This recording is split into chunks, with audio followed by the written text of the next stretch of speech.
अस्सलाम वालेकुम my YouTube family, कैसे हैं आप? उम्मीद करती हूँ अच्छे होंगे। एक नई वीडियो के साथ मैं आपके सामने हाजिर हुई हूँ। वीडियो देखने से पहले चैनल को सब्सक्राइब कर लें और बेल आइकन को प्रेस करना ना भूलें ताकि आपको हर नई आने वाली वीडियो का नोटिफिकेशन टाइम पर मिलता रहे।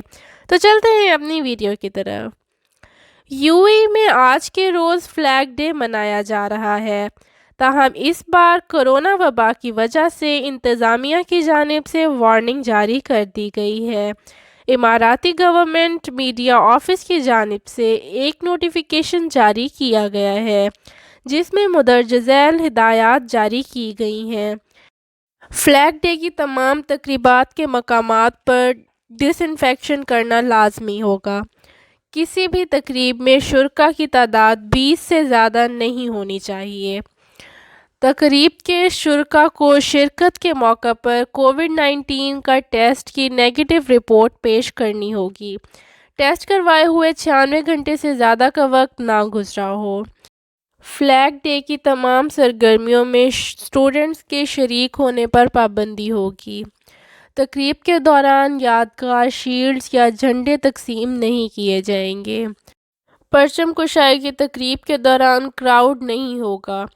तकरीब के तमाम शुरका परचम कुशाई के दौरान आपस में कम अज़ कम 2 मीटर का फासला रखेंगे। एक वक्त में सिर्फ 2 अफराद को परचम कुशाई की इजाज़त होगी। तमाम शुरका के लिए हर वक्त फेस पर मास्क पहनना लाजमी होगा। तकरीब में आने वालों का पहले टेम्परेचर चेक होगा, इसके बाद ही इन्हें शिरकत की इजाज़त होगी। वाज़ेह रहे कि इमारात में फ्लैग डे का आगाज़ दुबई के फरमानरवा शेख मोहम्मद बिन राशिद अल मक्तूम की जानिब से 2013 में किया गया था, जिसका मकसद इमाराती कौम में हुब्बुल वतनी को उभारना और कौमी सलामती को बढ़ावा देना था। हर साल ये दिन बहुत खुशी और जोश से 3 नवंबर के रोज़ मनाया जाता है। अगर आपको मेरी वीडियो अच्छी लगी हो तो लाइक, शेयर और सब्सक्राइब करना ना भूलें और मुझे इंस्टाग्राम और फेसबुक पर भी आप फॉलो कर सकते हैं। इनके लिंक आपको डिस्क्रिप्शन बॉक्स में मिल जाएंगे। मेरी वीडियो को मुकम्मल देखने के लिए बहुत बहुत शुक्रिया।